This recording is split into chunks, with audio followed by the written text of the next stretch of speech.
This project will show the transformation of a BNSF Auto-Max into a Santa Fe Auto-Max.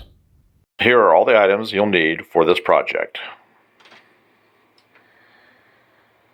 Transfer lettering, distilled water for soaking the decals, 50-50 solution of Solvaset and water, fine grit sandpaper on the spongy blocks, dull coat, and the decals, and I've already got the ones I needed cut out.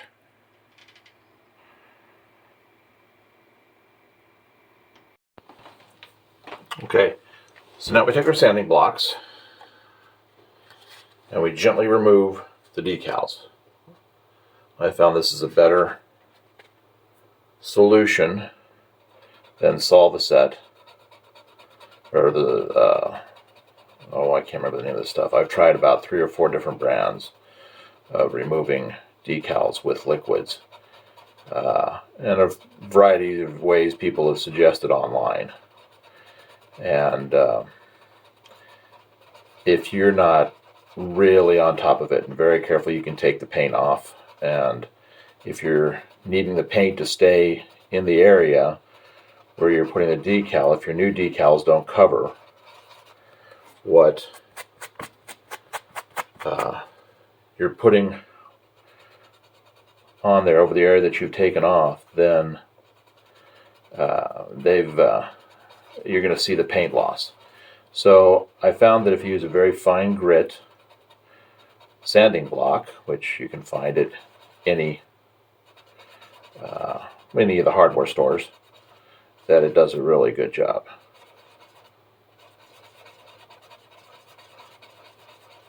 You just have to be very patient.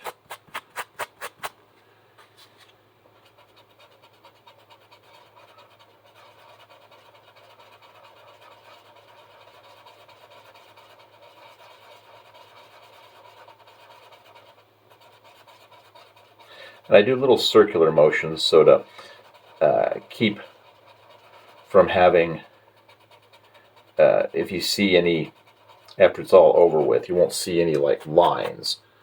Now the noise you hear down here is I'm just cleaning the corner off. It cleans right off if you just do it on the edge of the paper towel.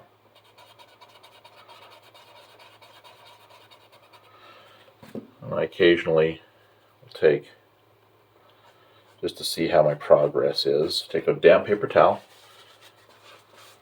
clean it,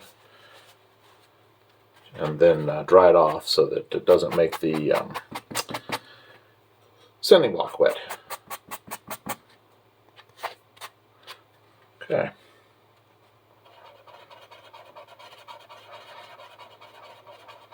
I'm probably going to fast forward through this area.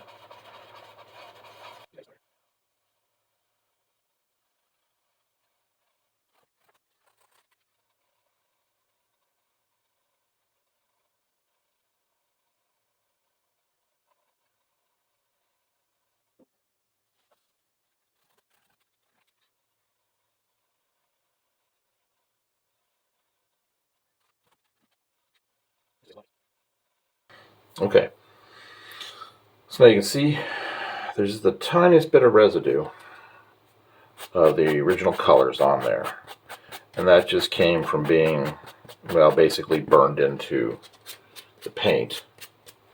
So this, you just have to do a little touch up, get your sanding block really clean, get rid of that color that's on there. You could flip it over to use the other side, but I'm using the other side for the black lettering, so I'm just keeping this with the green.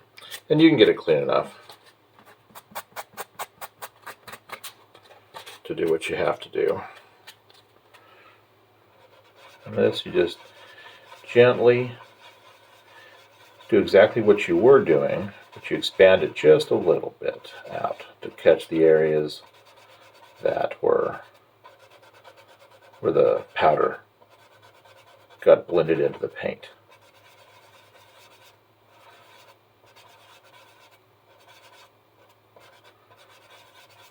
There we go.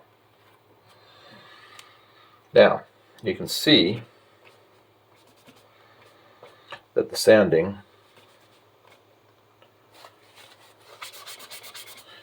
took off this little bit of white right here on these lines. That can be touched up with a paintbrush if you need to after you put your new decal down. Decal is going to cover most of that, and odds are you're not even going to notice it once the new decal is down. So I just want to make sure that area is good.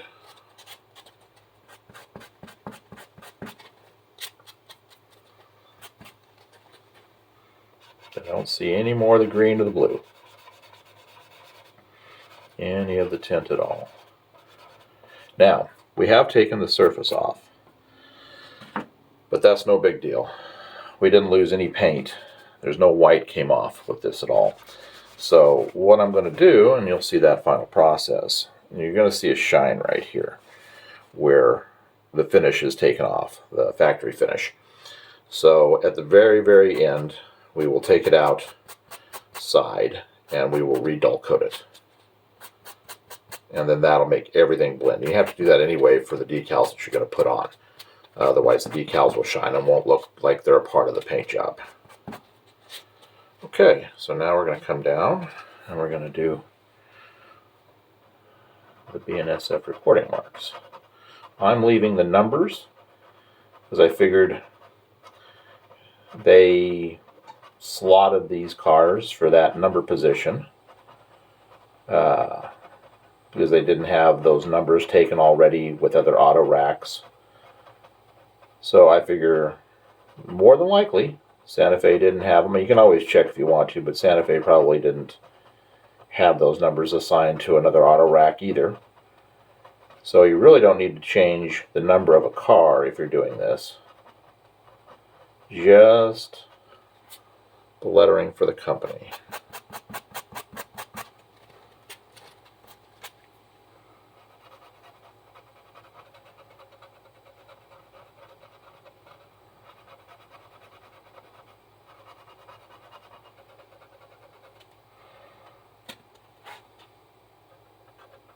Just have to be careful next to the numbers. Make sure you don't get any of the foam block over on them and take any of the finish off on that.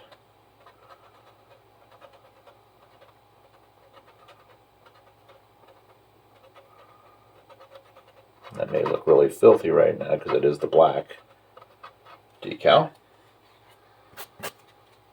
But just like the green.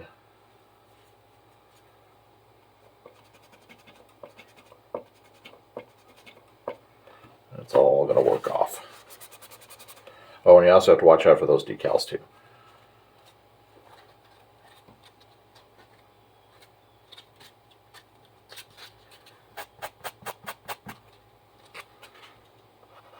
Okay, so we'll just go into doing the smooth out on the last of the decal.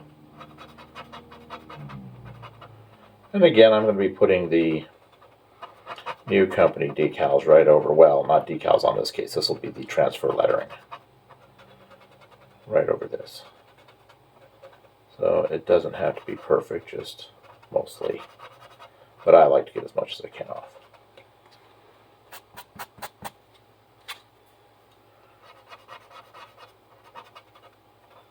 Alright, getting pretty close now to this first half being done. I have already done the other side. That's why there's green already on these paper towels when I began this project.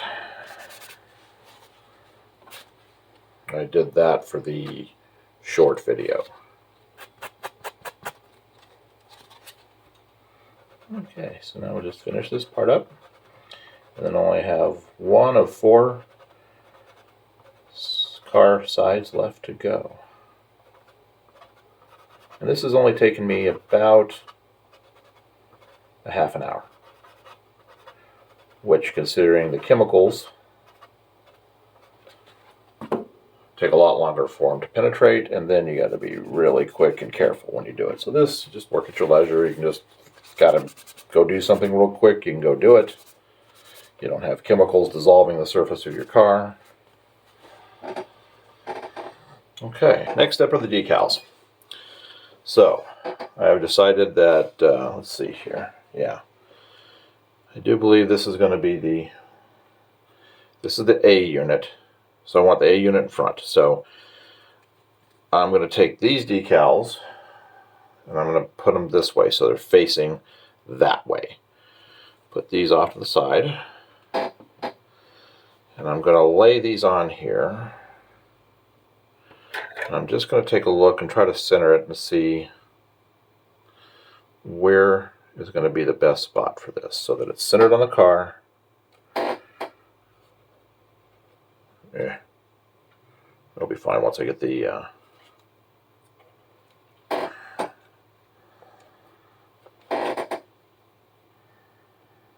So since it's going to span 3 panels,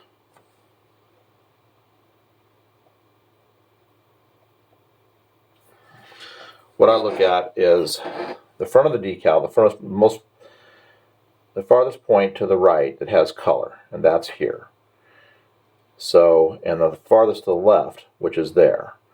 And we've got these top grills right here to use as a guide. So right now I can see that it's too far that way. This being the center panel of the car, which is where the BNSF logo was.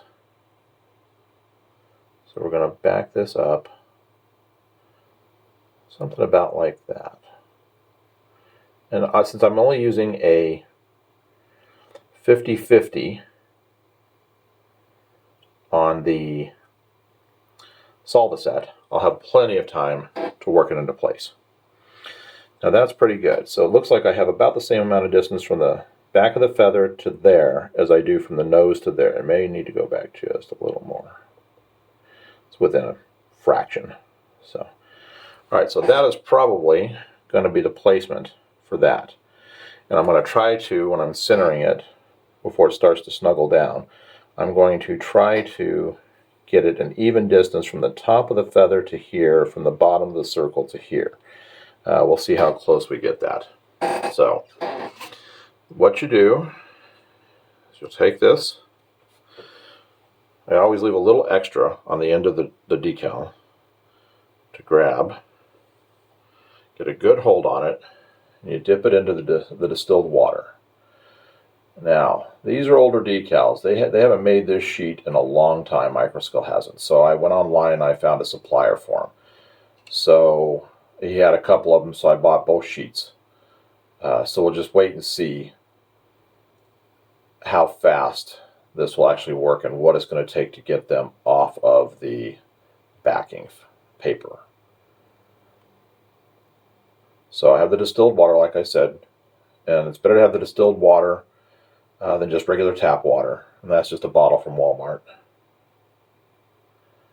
So I generally try to soak it in the fluid for about a minute. A lot of people say just about 10 seconds, but if you're dealing with an older decal, you really need to make sure it gets damp. I have a damp towel sitting there next to the solve set bottle.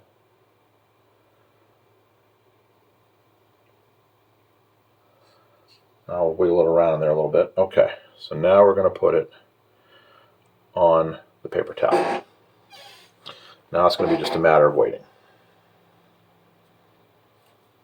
So I may fast forward through this part.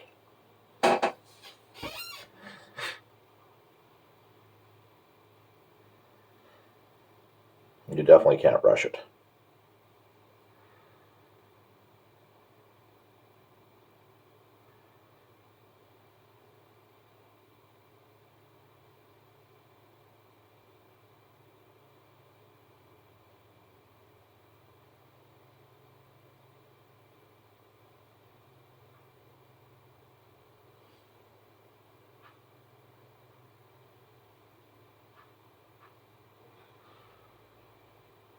What I've done in years past is I usually just let it sink to the bottom of the cup. This cup's really tall, and I'd have a hard time fishing it out.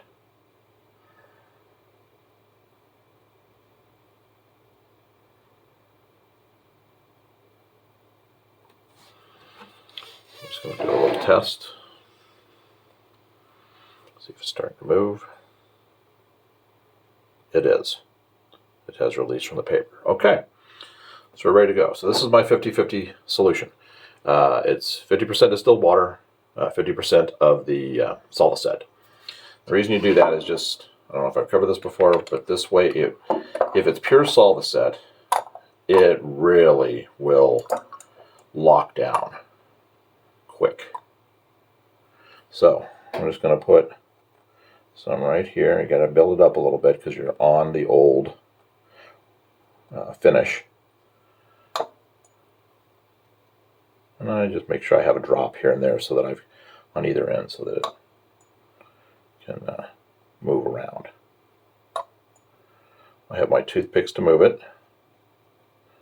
All right, now we're going to give this a try. It's only been about maybe 10 years since, maybe 15 years since I've done any decaling. So what I do is I get it down to the end, have my toothpick in hand, try to line up where I saw it visually before.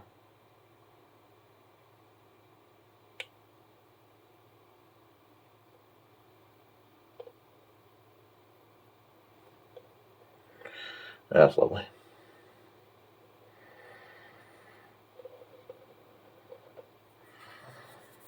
Okay, so you have a few seconds here to get it set into place before it'll really start to lock down.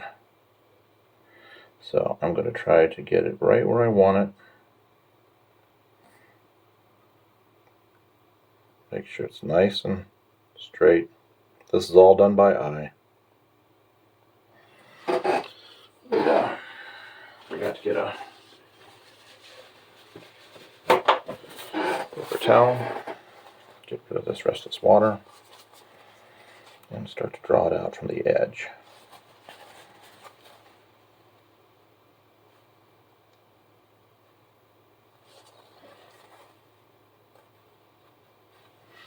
Okay, so I'll just make sure this is good. Yes, I still have some play time with it here. That looks like about the same distance here to here as it is from there to there. I'm going to get up and make sure it looks straight. It does. Yes, it looks pretty good. Okay.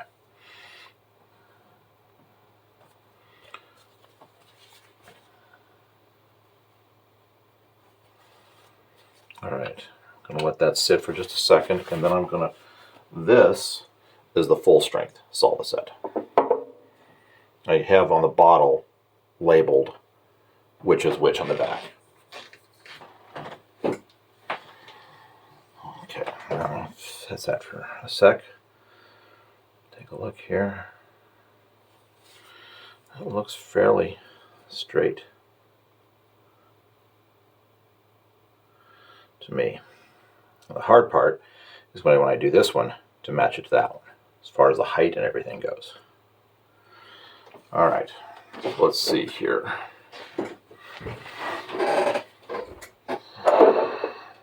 Get the strong, the full strength. Get that off.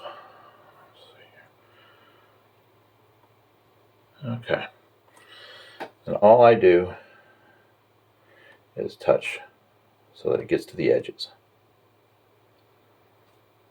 And later, as it starts to really snuggle down, I'll use an X-Acto blade and I'll pop any bubbles underneath. So now we're hitting the edge of the decal big time. Here, all the way around. Just barely touching it, just to put the solvent on there so that it doesn't do, you don't lose all that hard work of what you did for lining it up. There. Okay. Make sure, take a look here and make sure it still looks nice and lined up. Same distances from here to there it is, from the depth from here to here, and from there to there. It all looks even. Perfect. Oh, that looks really nice. This is going to be a really good set. All right, so while I'm waiting for that to dry, no sense in wasting time.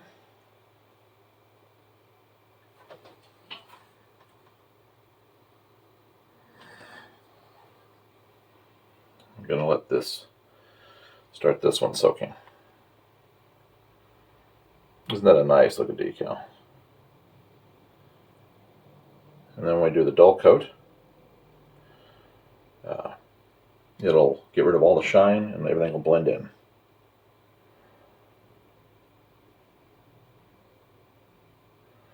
So like I said, those areas that kind of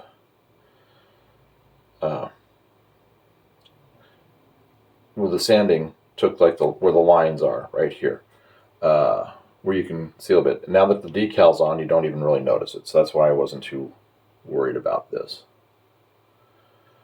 We'll go this around in here a little bit.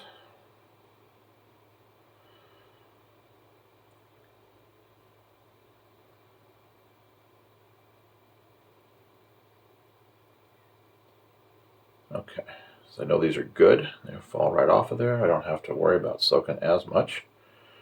So now we go back to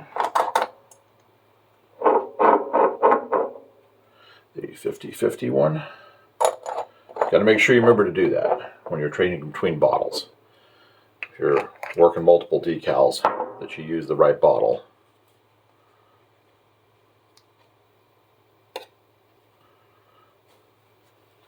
We've got our 2 decals for the other side.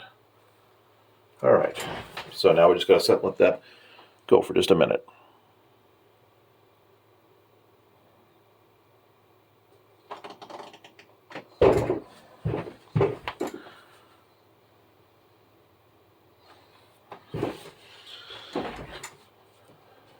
And once I'm done getting a side done, I will pull this over and show you the whole look prior to going out for the dull coating.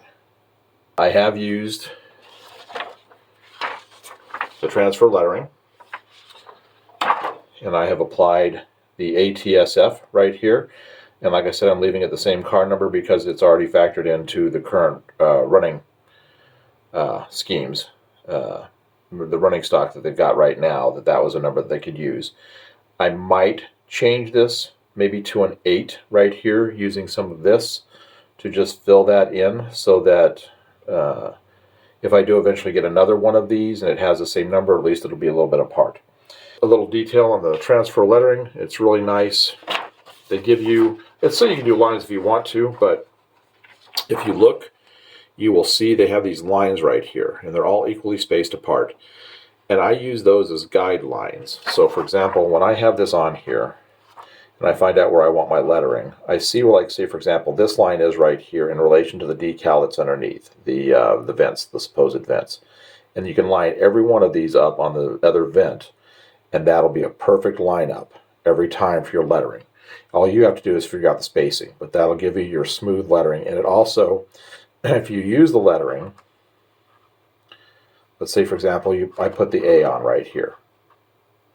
If you use this lettering and you have another set of letters or numbers over here, as long as that number is lined up, this letter is lined up with that number, it's going to be straight across, even with this, and then you just make sure those lines are good. So that's all you have to do to get that done. And as you can see, it looks really sharp right there. So if I could lift it up, I would, but I will show you after this one is dried. And it is drying pretty fast. So once that one is dried and set, I will finish this up, and then I will show you a pan of the whole thing. Well, here's the finished car to this point. Like I said, this is about as far as I'm going to go with this project, with showing how to do everything. I've got a little bit of lettering left to finish up, but that will be done later, and I'll show you that on a future video, on a run video. It's just going to be a really neat video. So I'm going to do a slow pan here showing.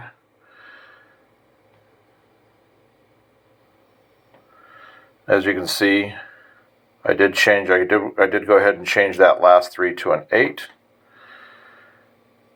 And all that's left is for me to finish the other side, and then dull coat the whole project to get everything, all the finishes to match.